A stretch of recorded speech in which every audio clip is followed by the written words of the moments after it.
Today's subject. Okay, I'm on the edge of my seat. Red Wings. Yes, yes, yes, it is happening.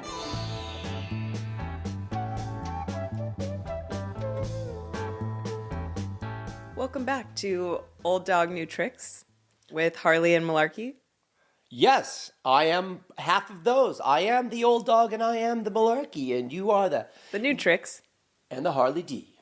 Harley D, I do see that you have your own designer clothes now, Harley D. I do, yeah. We have really come a long ways. You know what it is, everybody? If you're not watching and you're just listening, I actually went to Surf Ranch. Yes, I'm bragging, and I am a total douchebag for doing that. But I went to the Kelly Slater Surf Ranch, right? Up wherever the dairy cows lay their eggs. And I have all the swag on. I've got the hat. I've got the shirt. My dad used to wear a shirt just like this. So obnoxious. Why are we? Put your cigarette pocket in there. And I got Harley, this little jumpsuit, just adorable. And I got her initials put on it. It is really Harley cute. D, her name and initial. As we go, I like to spring our subject matter on you. You do. We were at dinner last night, and I was like, let's record some podcast episodes tomorrow. What should we record about? And every time I ask you that, I'm hoping for a different answer, but I always get the same. I don't like to plan ahead. I don't like to plan ahead. And because she, I think, would plan too much and maybe try to figure out what she's supposed to say. But when it's in the spur of the moment, I don't know what that means. A spur is what you wear on your boot. Yeah. So spur of the moment. Okay. Ready? Yeah. Today's subject. Okay. I'm on the edge of my seat. Red Wings. Yes. Yes, yes, it is happening. This is happening. This is a big deal for us. And I think it's probably, if it's a big deal for us, then it's probably a big deal for a lot of other people. And I do believe that's why we're here doing this podcast. Is to put our relatable subject matter out there for people to discuss. Okay, well, the Red Wings title is disgusting. But for those of you out there wondering what Mr. Brian Malarkey means by Red Wings, he means a term that men get as a badge of honor when they've gone down on a woman who is menstruating. Yeah, that's it. That's what's happening. It's amazing. So I am not a Red Wing connoisseur. No. And this leads us into the other subject here is there are a few days a month where our sexual relationships morphs into a different place. And the reason I wanted to discuss this today was because she's reading a book and I said something about her menstrual cycle, which is the cycle of life. And she said, Brian, Malarkey, or whatever you call me, le douchebag. She said, my book says that if you don't celebrate my menstrual cycle, maybe you're not the one for me. Is that what you said? I did say that. I said it in a joking way. Obviously, I don't think it's cause for us to break up because we have a lot of good things going for us. But I like this topic. I don't like the name Red Wings, but I think talking about a woman's cycle and how that impacts the relationship and how maybe we can all learn to embrace it a little bit more because it's what makes the world go round is worth discussing. I thought this was fun when she said we should celebrate a woman's menstrual cycle. And then she goes, because it's what makes the world go round and it is the creation of life. And I was like, well, maybe we should be celebrating not having a menstrual cycle. Thus, that would assume that you have been impregnated. Thus, the circle of life is that's just such stupid logic. I can't even respond to it. Are you saying that's old dog logic? Yeah. Well, to go back from there, I think that, one, people call the period the fifth vital sign. So as a woman, if you're not getting your period every month, it's a sign that your health is off. So getting your period each month, if you're not trying to get pregnant, is a sign that you're healthy. And you're a little squeamish around blood. I mean, the times I've sent you to go get your blood drawn, you faint or you almost faint. So I understand that, blood is a little iffy for you. Yes, I am a tough, strong man. Yes, I am. But I do get a little frustrated with you because you get freaked out once a month and you act a little different. So we have this just tremendous sex life 24 days a month, right? It all changes for this 4 or 5 days of the month. And it's a little bit more planned, a little bit more organized, and there's been a couple traumatic experiences for me. Why? Well, because we're having our sex, and there is it looks like an axe murderer may have been released in the bedroom, and he cut off my penis. I don't know if you were alive back in the day when John Bobbitt got his bobbit knocked off. Yeah. But that stuff resonates with me. I'm like going, is there teeth on the vagina? Did I just get bitten off? You know, Oh this God. is guillotine. We're not. Maybe I was in a past life. No. I lost my head in a guillotine and I'm having, flashback memories of just getting the head chopped off. You're not getting anywhere with me. I too am not that excited when my period is coming, and my period likes to come every time we go on vacation. She's like, "Oh, you're going to Mexico? Me too." That's so funny. She does book all the trips with us, doesn't she does. She does. And I get a little annoyed with her. I'm like, "Come on, bitch. Couldn't you have skipped this one, stayed home for a little while?" But I myself am trying to shift that attitude a little bit because I am very grateful that I have a regular hormonal cycle, that I, am menstruating each month, that I'm ovulating each month, that if and when I want to have a child someday, that all these are good signs for me. And the fact that I'm a woman and I'm usually aligned with the moon and it's this natural cycle of my body and all of these things. And I also reject it a little bit. I'm like, it is messy. It's more inconvenient. Brian's going to be a little bitch, to be honest. Oh, so see, this is the epitome of old dog, new trick right here, because I do get squirmish. And you're like, even when we're having sex, you're like, don't look down. Don't look down. I mean, that's how childish this is. This is hilarious. So that is just somebody that is, I don't know. It is what it is, and that's what it is. And I'm getting better, I think. Yeah, I mean, I think that it's like it's two things. Like one, I don't really like blood either. I'm okay with period blood. I'm used to it. Like as a woman, you get used to it. But I can understand people that really have a visceral reaction to blood. Like when I was a kid, I don't even know what visceral means, but it sounds like it's bloody.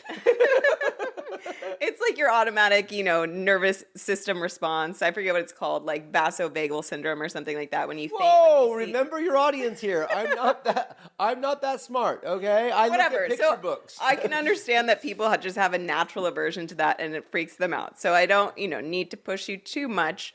But I also think that as we've learned to celebrate the goddess, the feminine, more of those things, as you've learned to be a more, embracing the beauty of femininity. And I'm all for embracing all of those things, all right? Well, how can we not make the period such a negative thing? I'm getting better. That's why we're discussing it. It's probably a problem for a lot of other people out there listening. And this is all we're here to do, is bring up conversations that might help people be better in relationships, better in life, be better people, be better humans. Yeah. And this is something that we are learning together right now. And that's the basis of Old Dog New Tricks podcast. Yeah.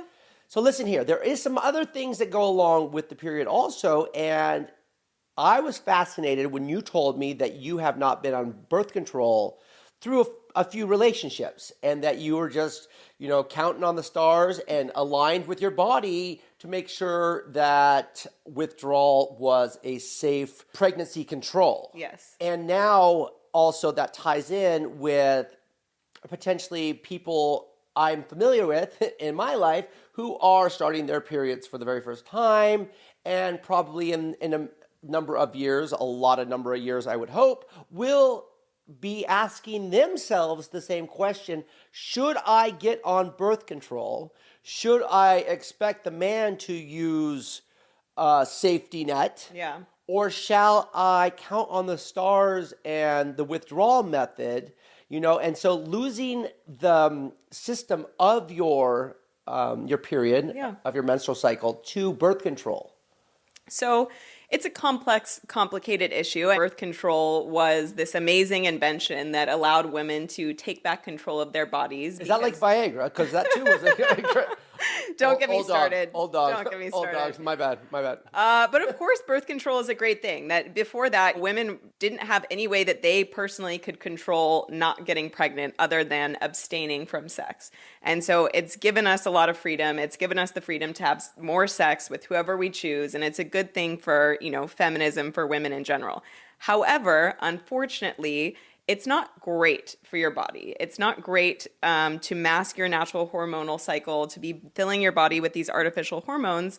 And a lot of people have really bad reactions to it, I being one of them. And so that's why I haven't been on it for years. It was actually, I'm not a person who is prone to being depressed, but when I was on the birth control pill, I was depressed for the first time in my life. And I remember it had been like 3 months and I was like driving to work and I was like, I haven't had a favorite song in 3 months. I haven't had a favorite anything in 3 months. I'm like, I just don't even I'm not excited to do anything to get out of bed. I tried birth control after birth control. I was probably on 5 different types of birth control. And finally I was just like, this just isn't fucking working. And I got off of it. And within 3 days, it was like I could see the world in color again. What was the favorite song, though? I thought that's what we were going to. I didn't have one. I was depressed. No, but when you got off the birth control, was there not a favorite song? The band that I was really into at that time was this English band, the Arctic Monkeys. I think it was one of their songs. Oh, very nice. Yeah. So if you're hit between a rock and a hard place, there is always the Arctic Monkeys. Yeah. So I was explaining this to Brian the other day. What bothers me is it's just there's more conversations around it now, but essentially it's just accepted that the woman has to take birth control. She's in charge of preventing pregnancy. It doesn't really matter what symptoms that it causes her body. It's the burdens on her. They tried to make a male birth control. I don't know if anybody's seen this article, and it was the similar thing. It was a hormonal birth control. Oh my God, this ties us into that Love is Blind. This girl was like, oh, you want me on birth control? Why don't you get a vasectomy, even though you're like 30 years old in your prime, and maybe it won't come unglued, Yeah, there's not a good easy answer. But anyways, they tried to make this male hormonal birth control, and they stopped the study early. You want to know why? Because the men were getting mood swings. They were getting like irrationally angry, bloated, like every single symptom. Well, good God, I'm so happy they did stop that stuff. That would be horrible for those men. Yeah. See what just happened there? Yeah. Old dog. Hey, so we got a lot of information here. I mean, that was, I knew throwing Red Wings at you was quite an aggressive idea, and that's not really what this whole story was about, but it was how do men deal with a woman's menstrual cycle, and how do women deal with their own menstrual cycle? And Yeah. I think we scratched on the surface very well. Yeah, I think that we could there's a lot more that I'd like to talk about in this area, and I don't really know if we put a bow on what we're talking about. I don't think we can put a bow on everything in the amount of time we have, but let's ask our viewers to maybe ask us what more on this subject they would like to hear. I would say, to wrap it up on my end, I think that, as a woman, it starts with yourself. And if you're always rejecting your period and it's like, oh, it's my period again, this sucks, like your partner's going to pick up on that attitude as well. But if you try to be like, oh, I'm so grateful that I'm healthy, that I'm having a normal cycle, how can I, respect my body and honor my body at this time? It's step one. Step 2, men, don't look down, all right? If you don't like blood, just keep your head, just look in her eyes. Look in her eyes, little booby play, Eyes, eyes, eyes, joy, joy, joy, satisfaction. And do know, fellas, that I heard that sexual release helps with cramps. So if she's actually playing hard to get and you like to get a little vampire-ish, we'll call it, then tell her she needs it. She doesn't want it. She needs it. Okay, my friends? Use it for your advantage if you like it. And just don't look down if you don't. That's my bow, and I'm wrapping it up. It's a red bow. You know what I'm saying? That's it. That's good. See you next time. If you enjoyed this episode and you'd like to help support the podcast, please share with a friend, subscribe, and leave us a rating and review. Follow us at Harley and Malarkey Podcast on Instagram and send us a message to let us know what you want to hear next or have us answer your question on an upcoming episode. Tune in next week for more Old Dog New Tricks. Thank you for listening.